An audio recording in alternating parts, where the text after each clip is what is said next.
limo pulled up in front of the Golden Chalice Hotel was for them to be dressed to the nines, perfectly coiffed, and looking as if they expected paparazzi to follow their every move. The client had covered the entire bill.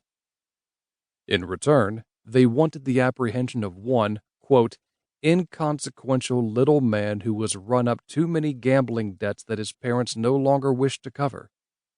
We must help to put an end to his madness. With the client taking care of all the expenses, Agony had insisted on making a brief stop along the way. Payne had watched her walk elegantly into a small storefront and return a short time later. She slid into one of the limo's 8 back seats, tapped the window, and requested the driver to continue to the destination. Huh! Her partner leaned back and studied her for a moment. The tussle-haired blonde look. Felicia is always my go-to when I need a good wig while undercover.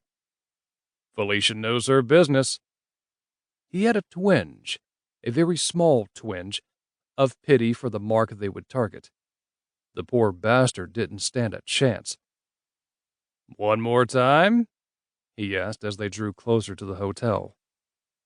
Sure, why not? Her sigh and tone of voice conveyed the message. Again?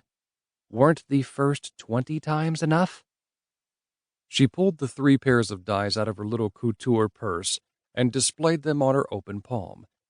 Each die was weighted differently, and she flicked them one by one across her palm and called out the number it would show at the end. She had the handling of the dice down pat. There was no doubt about that.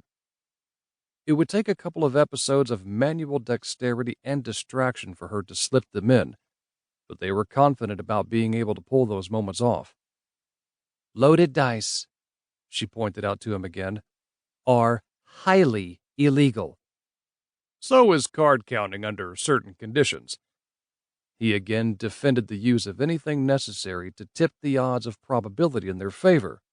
And besides, 98% of the activities in the penthouse suite are illegal. I worked Vice for years, she shook her head, and never heard so much as a whisper about the Golden Chalice. How could that be? Either because the owner of the Golden Chalice is incredibly rich and powerful, and your former comrades in blue are not opposed to a little grift graft as long as they get their cut, or... He shrugged. There is no or. The penthouse suite is a moneymaker for everyone involved, except for the gamblers who don't know how to quit when they're ahead. By the way, she pointed out yet again, me being the damsel and you being the dragon are not terms that us damsels enjoy. Why can't you be the damsel this time? I can play a very mean dragon. Yes, you can. He had seen her in action. But in this instance, I am not Eddie the Getty's version of a damsel.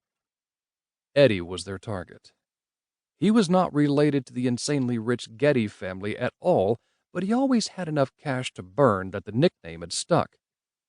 P&A Pest Control's assignment was to run his debt up so much that he would have no choice other than to go with them for a private consult to see if they could work things out. At this point, they would invite him to the limo and deliver him to their client. Once in the same room together and away from any outside influences, the client and Eddie, whether they be corrupt or legitimate, could then negotiate how to handle his outstanding debt. The limo pulled into the front drop-off, and Agony was determined to get her last shot in. Have I ever told you how much I hate your stupid fucking nerd names for shit? I would have thought your Black Ops would have beaten that shit out of you. Quests, damsels, dragons. What'll be next? Project Elf? Whoever comes up with the ops strategy gets to choose the call signs. When it's your ops, you can choose Bunch and Munch, or Dopey and Sleepy, or Bitch and Bastards, but for now, will you please quit your bitching and start damseling? Whatever you say, Puff. I love that song. Why am I not surprised? She exited the limo, and Payne gave her a 5-minute head start. It would